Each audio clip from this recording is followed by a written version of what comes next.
Hello friends, welcome back to my channel. మా ఇంటి వరలక్ష్మి వ్రతం గ్లిమ్సీ ఫ్రెండ్స్ ఇవి. మా మ్యారేజ్ అయ్యి 11 years అవుతుంది. ఎవ్రీ ఇయర్ పూజ అయిన తర్వాత తోరణం ఇంకా రూపు మా వారి చేతనే కట్టించుకుంటాను. బట్ ఈ ఇయర్ మా ఆడపడుచు మా తోడుకోళ్ళ వాళ్ళు ఉన్నారు, సో కొంచెం ఫన్నీగా జరిగింది. మనస్ఫూర్తిగా దీవించాలి.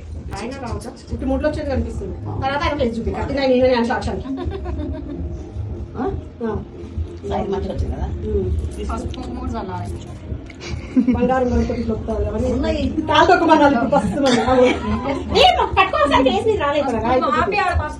ఒక్క నిమిషం.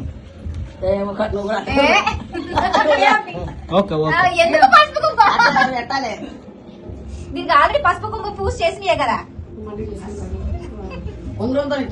రాజు లాస్ట్ కి నేను ఇచ్చుకున్నాను.